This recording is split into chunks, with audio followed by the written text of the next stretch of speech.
Mm. Peace, peace, peace, peace, peace.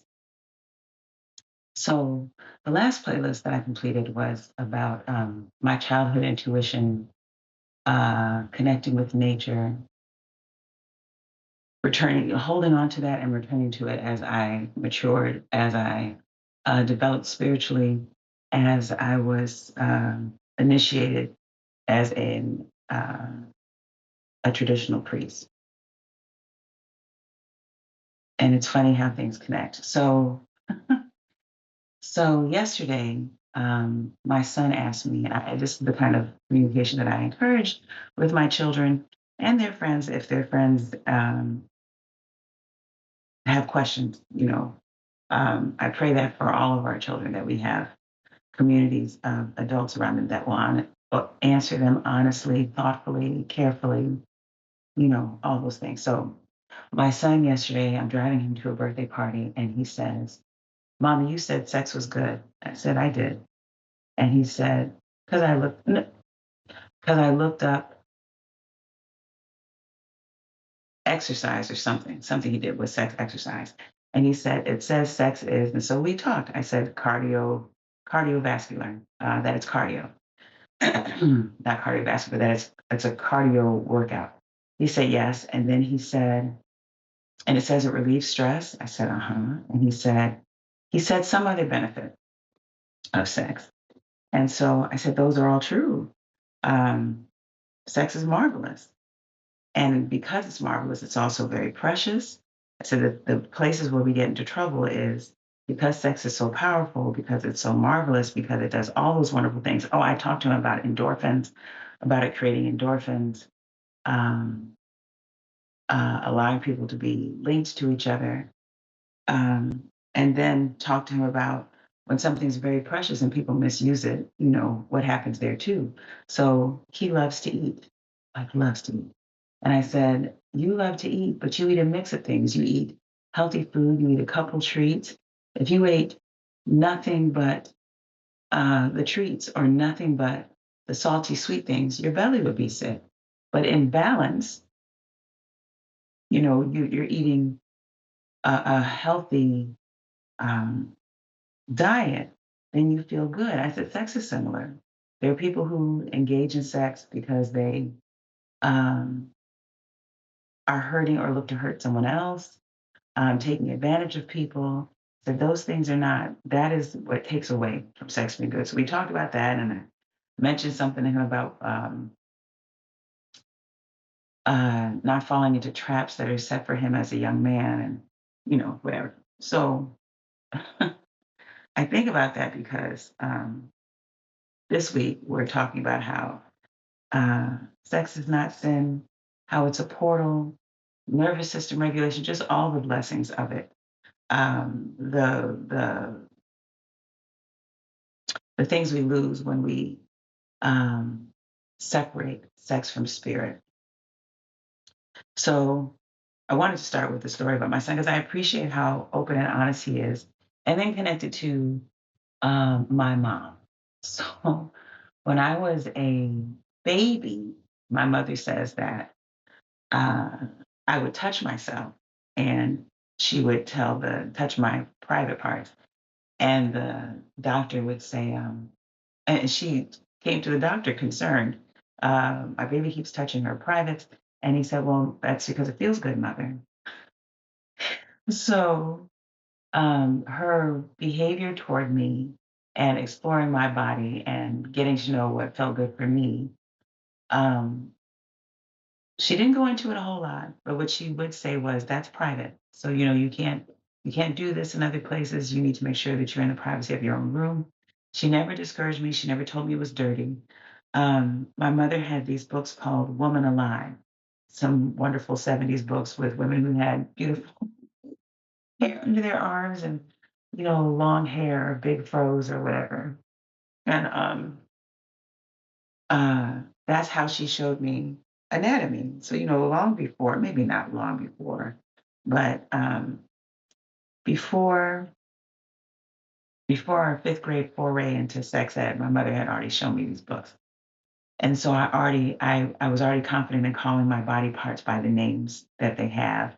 I wasn't embarrassed to say that. Uh, um, she was so affirming of my body all the way through, from very little until I was an adult woman. Um, Affirming through every stage, affirming through pregnancies and after pregnancies and nursing and just everything, everything. Um, so, having that as my root, having the space to talk to her to a point about sex, um, is also what emboldened me, what made it not even emboldened, but just made it natural to be able to talk to my children about sex, about the changes in their bodies, about their attitudes about sex, about the things that people do in society, the messages that they send them, all of those things. It makes it like talking to them about their body. Their whole body is sacred. Their whole body needs to be protected, revered, honored, um, taken care of. And so, um, my mother giving me that base allowed me to give it to them. And so, even in thinking about this, yesterday, I know that yesterday, because there's no telling when you are going to do this, but in the playlist where I'm talking about spirituality and nature, there's the very last day of that playlist. I have pictures from travel where I was able to connect with nature and connect with myself, and sharing about offering those same retreats to other people to allow them the magic and wonder of connecting to themselves and the world around them. And you can find it on my website. I don't think I'm going to put it in the comments here, but it's on my page. It's adiablackman.com, for retreat information. But on a few of these retreats, there was one that I said I went to after my daughter said I was running away. I was running to myself. I was looking for me, after years of being married and raising children. And one of the sisters on the trip took a picture of me in a cave, and it was the sexiest picture I'd had in a long time. And not sexy like, I mean, we separate sex out into such small things. We separate it out into um, the act of having sex and orgasm, and that's it. So, not sensuality, not all five senses, not um, the connection of us as people to the environment around us, to nature around us. And so, without qualifying how sexy that picture was to me, how sensual the picture was to me, all of the above, um, I won't qualify what that means. I'll just say, I saw me. I saw light. I saw warmth. I saw freedom, um, joy, connection. I saw me. And when I think about the separation of sexuality and spirituality, I think it's unfortunate because we live in societies that elevate sex to sell it and then condemn it at the same time. And in neither place is the wholeness of it being recognized. I had the opportunity to read Audre Lorde's essay on sensuality, uses of the erotic, I believe is what it is. And so when we think about sex as a portal, um, the fact that we can welcome people here with that act shows that it's a portal, not just the biological, but that the spirit of those children are invited in intimacy and physical intimacy and sex. Um, but also all the other things that are created, both good and unfortunately bad sometimes. But the the the portals that are available, not just in the genital act of sex, but also in sensuality. And I remember in my 20s, I had walked into a bookstore that I no longer think it exists. It was Books a Million. And I walked in with one of my friends, and I bought one of these little chocolates that they had near the cash register. And inside the chocolate was like another not molten, but the outside was firm, but the inside was maybe liquid, but it wasn't liquid because it wasn't like a chocolate covered cherry where the you bite it and not nougat, but something comes out of it. Well, whatever it was two different textures. And I remember I put it in my mouth and I closed my eyes and I let the difference in the consistencies roll around in my mouth. And one of my friends was watching me and she made all kind of jokes and commented on how I ate the chocolate. The wonderful thing about what Audre Lorde speaks to and just who we are is that all of these wonderful senses that we've been given, um, when they're fully aflame and we're allowed to be in wonder, that is our sensuality. That is erotic. And I know that even as these words are being spoken, when we hear about erotic and we hear sensual and we hear sex, we think genitals and release. That's what we've been taught. That's what we see. And so this week I want to encourage everyone to think about your the connection of sex and sensuality and spirituality in everything that you experience. I made a spiritual bath this morning, and when the I can feel the leaves and the flowers as I put them in the bath. I can feel the water as I put it in the bath. I can smell the different perfumes. It's a better word for them, but um, as they go into the bath, the water has a particular temperature. The other things that go into the bath, have different. They're round, or they're firm, or they're soft, or they're not serrated, but they have ridges.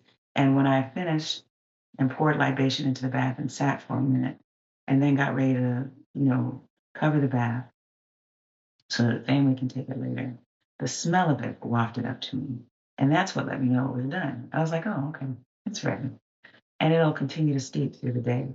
But that is part of the wholeness of your body, the fullness of your senses, and the fact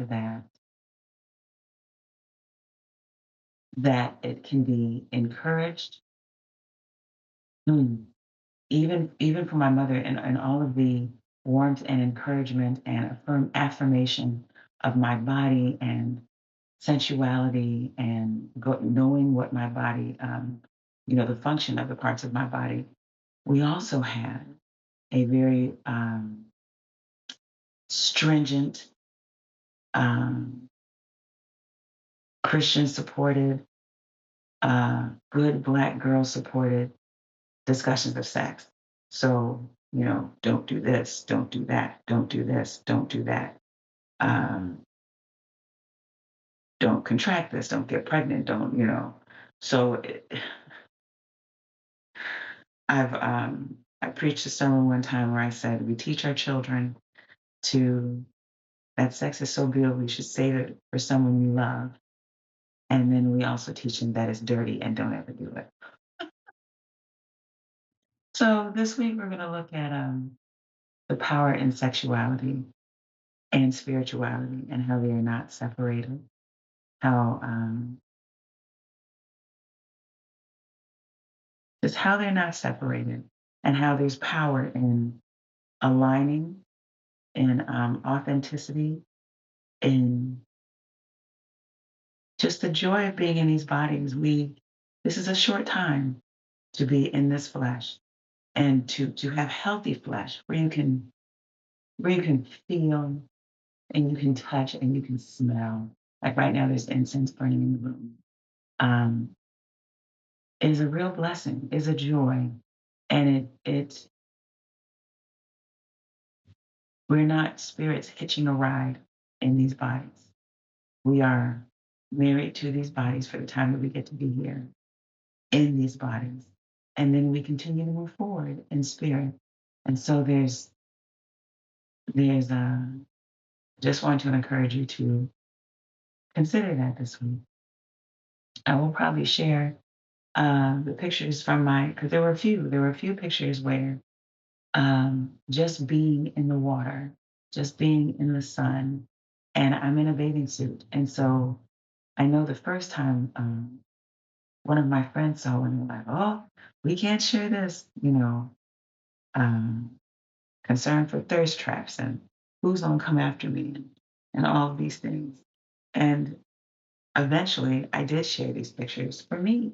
I don't even know if anyone knows where to find those things on my social media, but for me, I can look back at those pictures and go, man, I am beautiful. I am sun kissed. I am water drenched. I am glistening like the fish. I'm a part of nature, and nature is part of me. So those are all the considerations thinking about sex and spirituality this week, and I will continue to try out these things my daughter has taught me in putting pictures in these videos, and because they're nice. It's a lot of work, so I'm working on that too.